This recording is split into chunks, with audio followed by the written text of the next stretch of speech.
Bismillahirrahmanirrahim.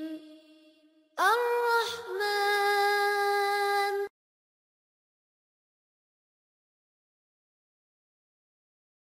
Saya akan sebutkan misal salah satu contoh kisah. Ibnu Qayyim rahimahullah Al-Jauzi mengangkat kisah tentang Abi Qudamah, ya. Seseorang yang disebutkan namanya oleh beliau. Sudah pernah saya sebutkan cerita ini belum? Selalu belum, ya? Baiklah.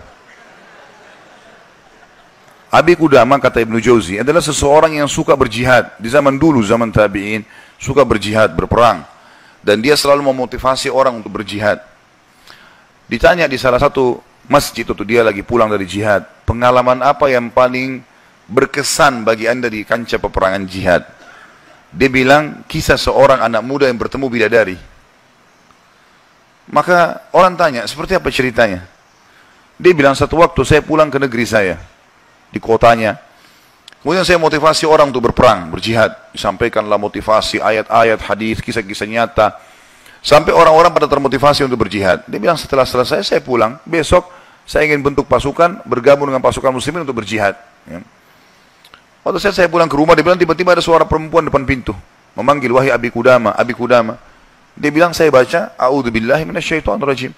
Jangan sampai ini godaan syaitan. Perempuan malam-malam memanggil-manggil depan rumah. Dia enggak bilang, saya enggak mau buka pintu. Terdengar lagi suara kedua kali, Abi Qudamah, buka pintu. Suara perempuan. Dia bilang, a'udzubillahi minasyaitonirrajim. Saya enggak mau buka ini, takut jadi fitnah, gitu kan. Terus perempuan itu rupanya nyaut depan pintu. Dia bilang, wahai Abi Qudamah, bukankah anda yang memotivasi kami berjihad? Dan saya terpengaruh dengan itu. Saya ingin menyumbang sesuatu. Bukalah pintunya. Dia bilang, saya dengar orang ini mau nyumbang hubungan dengan jihad, saya buka pintu. Perempuan itu rupanya bercadar. Dia bilang pada saat saya buka pintu dan di hadapan saya tahu kalau orang ini, kalau tidak pakai cadar, luar biasa Allah berikan kelebihan fisiknya. Terlihat, wanita ini punya kecantikan tapi dia tutup auratnya. Lalu saya alihkan pandangan saya dan saya katakan, apa yang akan engkau sumbang ibu? Dia bilang, sesuatu yang paling indah dari tubuh saya, hai Abi Qudamah, adalah rambut saya. Saya memiliki rambut yang sangat bagus dan panjang. Maka saya sudah memotongnya dan saya sudah membentuknya supaya menjadi tali kekangan kuda. Maka saya minta agar rambut saya ini engkau jadikan tali kekangan kudamu, agar minimal rambutku ikut berperang. Abi Qudamah bilang, saya heran dengan imannya ibu ini. Luar biasa ini. Gak pernah ada orang terfikir seperti itu.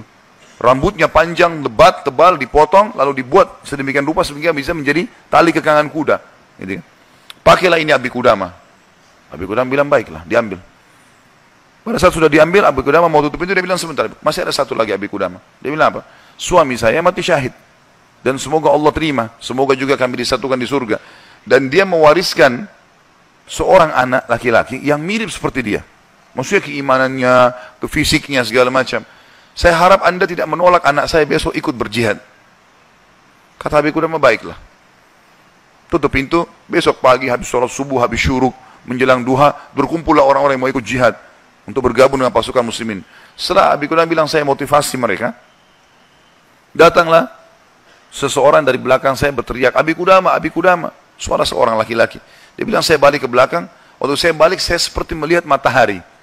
Artinya, ada seorang laki-laki putih, tinggi, gagah, rambutnya indah, fisiknya kekar di atas kuda. Dia bilang, saya sendiri kagum lihat orang ini. Luar biasa secara fisik, membuat orang sudah kagum. Dia bilang, terus dia bilang, hai Abi Qudamah, saya anaknya ibu semalam yang memberikan rambut kepada anda. Dan saya siap untuk ikut berperang. Dan wasiat ibu saya, agar saya jangan pulang. Suruh mati syahid.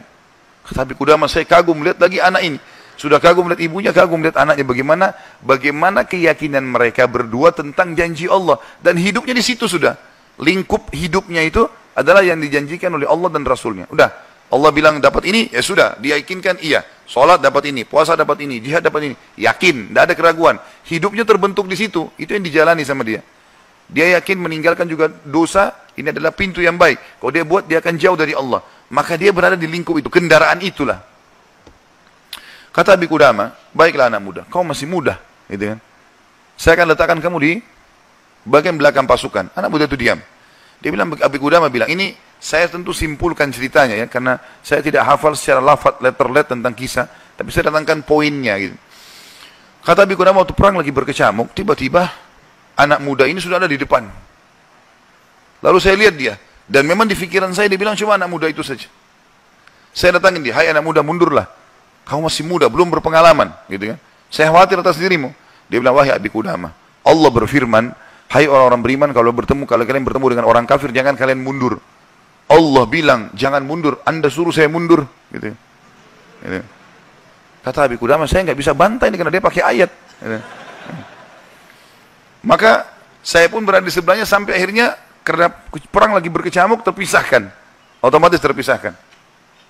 Waktu pasukan lagi istirahat, saya coba cari anak muda ini. Saya nggak cari, pikirannya sudah nggak ada yang lain. Targetnya anak muda ini gitu. Itu betul-betul menarik perhatian dia. Dia bilang begitu saya lihat orang lagi istirahat semuanya kena capek berperang.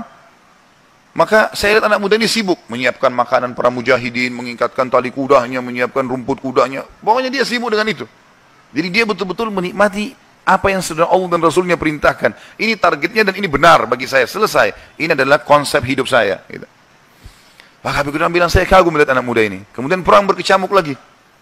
Berkecamuk lagi yang kedua kali. Kemudian pada saat lagi maju saya lihat anak muda itu di depan. Saya datangin lagi, hai anak muda, ke belakang lah. Dia bacain lagi ayat. Nah.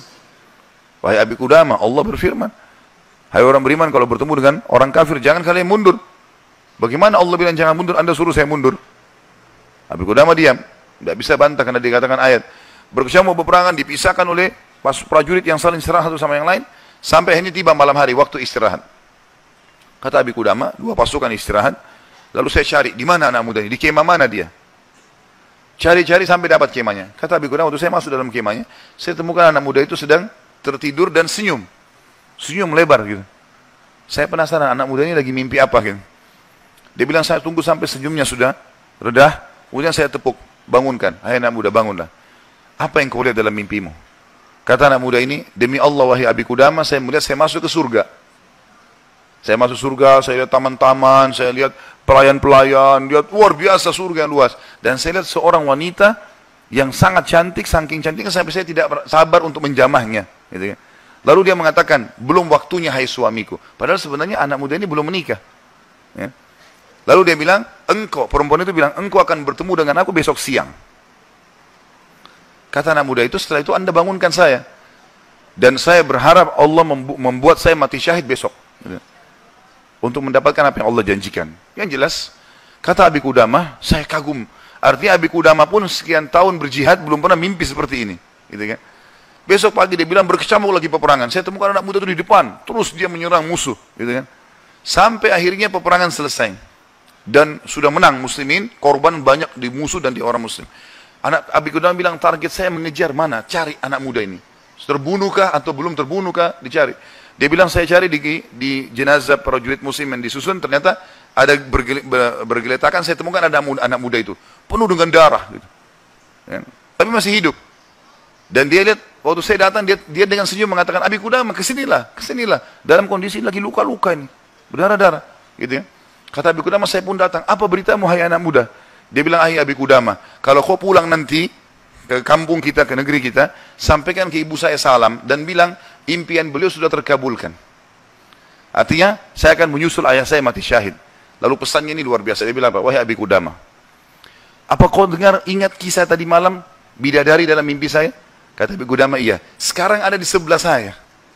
Sedang senyum, dan menunggu ruh saya keluar. Lalu dia akan membawa saya ke surga. Lalu kata Abi Qudamah, orang itu pun meninggal dunia.